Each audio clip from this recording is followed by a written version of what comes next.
Hello, everybody. Welcome into Sports by GSMC Podcast Network. I'm your host, Jeremy Lapidus. Today, we have a big show. We will be breaking down the upset from last night between Florida State and Boston College, as Florida State is served their second loss in just technically 1 week of football. We'll talk about that. We'll also get to the AP Top 25 that dropped at around 2 o'clock today. Talk about where everybody falls on there, if I agree or disagree with their list. Also today, we are doing our official NFL playoff predictions. That is for both the AFC and the NFC. We'll get a little bit of a Super Bowl prediction in there as well. And then, of course, the big news coming out of football, Trent Williams, just about 20 minutes ago, signed his contract. We talked a lot about Trent Williams in the last couple of weeks, saying how important he was to this 49ers team for them to be successful. He came back to practice. Now he has a deal. We'll talk about all of that and more throughout our entire show. But before we get into that, remember, if you would like to be an even bigger part of the show than you already are, all you need to do is go to gsmcpodcast.net. Or if you are on YouTube, you can use that super chat feature. If you do either of those two things, a message should pop up on the bottom of the screen for you, me, and everybody else around the world to see. If you do have a burning question about sports, anything at all that you would like to ask, go ahead and throw that in the comments. Throw it in the chat. I will get to it as soon as I possibly can. I appreciate everybody so much for sticking around, talking some sports with me here on a beautiful Tuesday afternoon. But like I was saying, we're going to start off our show today with the big upset in college football from last night as Florida State falls to Boston College, their record down to 0-2. A team that started as the number 10 team in the nation now has just a 1% chance to make the new 12-team college football playoff. They lose 28-13 in blowout fashion, a game where Boston College really just controlled the entire time. When we talked about Florida State last week, their game against Georgia Tech out there in Ireland, we talked about how they got killed in the run game, destroyed on both sides of the line, offensive line, defensive line, and the same exact thing happened again. Florida State got killed in the run game. We'll start with that.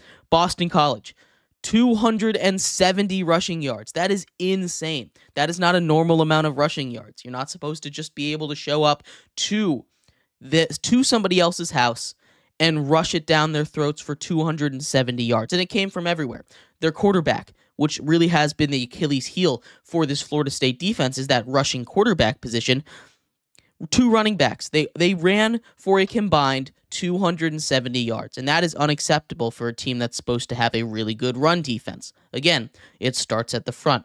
Then, offensively, you let DJ Uiagalelei get under immense pressure, and he is a guy that, as we've seen, struggles under pressure. He threw one of the ugliest interceptions I have ever seen, missed a whole bunch of wide open receivers, and practically sealed the game with a near pick six on a time that it just didn't really make sense, and we'll get to that in a second. But the big takeaway from this game is Florida State is all but eliminated. Who would have guessed that just after week one, Florida State is 0-2. Florida State is out of the race for the playoffs. That is not something people expected. I know me personally, I thought Florida State, after missing out on the playoffs last year, they did lose a bunch of pieces, but they reloaded in the transfer portal.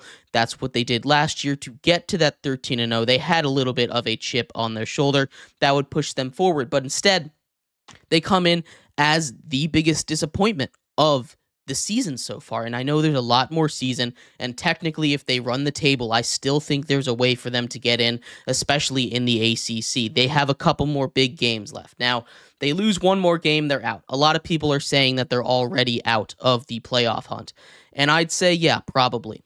Like we said, the ESPN prediction model says that they only have a 1% chance to make the playoffs.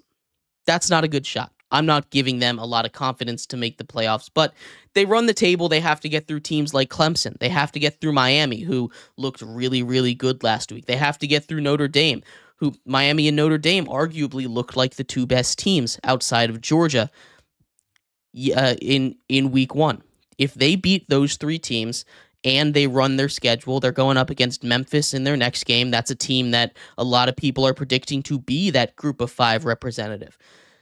That's a lot of that's a lot of big games. Now, that's a big if for them to run the schedule. And I don't think for them to run the gauntlet, I don't think they're going to do it. I think they're basically out. But for people saying they're already eliminated, they've got about half a leg to stand on right now. The ACC could still cannibalize itself. There is a path for them to get in. As far as an at-large bid, they're out on that. But technically, even though they're 0-2 in the ACC, there's still a shot.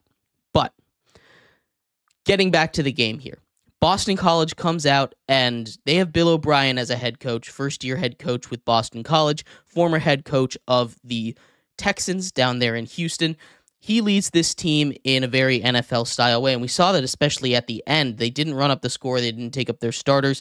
They took a knee, lost a bunch of yards, taking the total rushing down to 263. But again, they dominated up front. They had 270 rushing yards. Ridiculous. Outside of that, their defense played just amazing football. In the first quarter, Florida State finished with 4 total yards. Now, a lot of that has to do with them only holding the ball for 50 seconds in that quarter. And again, that gives a lot of credit to the offense. They knew what they were doing. They wanted to get Florida State into a bind. That time of possession is a huge, huge deal. They end up finishing the game with so much more time of possession than Florida State, 40 minutes to 20 minutes. They held the ball basically 2/3 of the entire game. It was a masterclass for them defensively. They really showed up on the scene and said, hey, we're here this season. We are ready to show the ACC we're a threat. Now, Boston College, for as much good as they did, there was a lot of bad on the Florida State side. And again, I talked about how the coaching just wasn't there for Florida State when they were over in Ireland.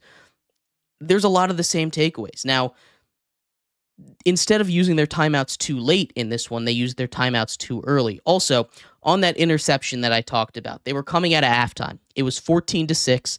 They started with the ball. It's 4th and 6 at about the 50-yard line, right? It's a one-possession game. 13 minutes left in the third quarter. You're not in desperation mode. You don't need to go for it in that situation.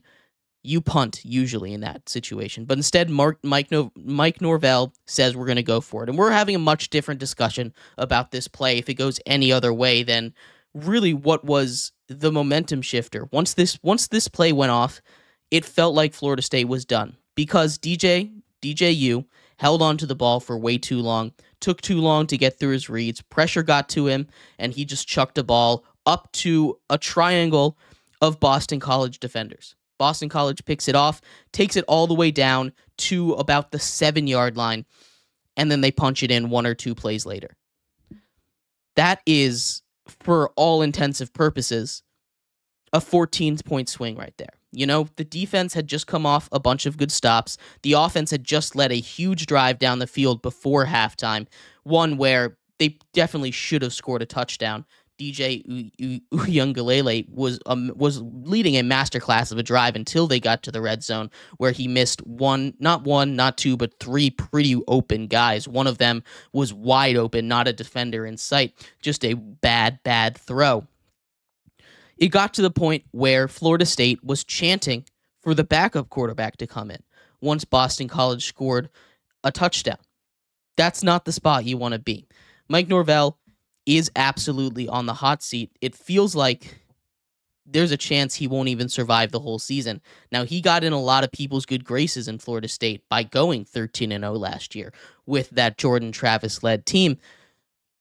But before that, when he was taking over for Jimbo Fisher, it wasn't really a really successful run. You go back and look at the past teams at Florida State that have started 0-2. Mike Norvell, in his 5-year, 6-year, 7-year tenure, has had 3 or 4 of those teams. He has not had a very successful run at Florida State, a team that prides itself on its football program, right? This is a team that has a very good football history, and yet look at where they are now. They came up with all these expectations, and now they're just the third team in the modern era to start off 0-2 as a top 10 opponent, losing to two non-ranked opponents. Because of that, they fall out of the top 25, and it's going to be really hard for them to get back in. It was just an abysmal performance on all ends. They need to play with more effort, with more energy, and it needs to come from the coaching staff. It came up on the broadcast a lot, but there isn't one guy on this team that seems to be taking a leadership role, that seems to be taking, hey, guys, we need to get in gear. We can't be losing this game.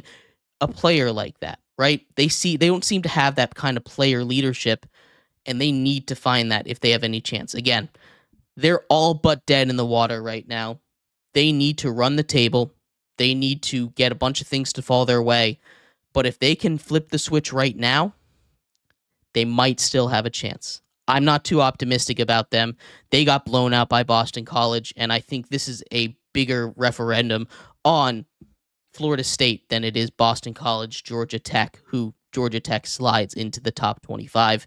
Again, we'll break down the entirety of that top 25 later on. But let me know your thoughts on this game. I think it's just really disappointing how Florida State has come out so flat this season. We'll see if they can rebound, at least make it a respectable season, try and make a bowl game. That should be their goal now.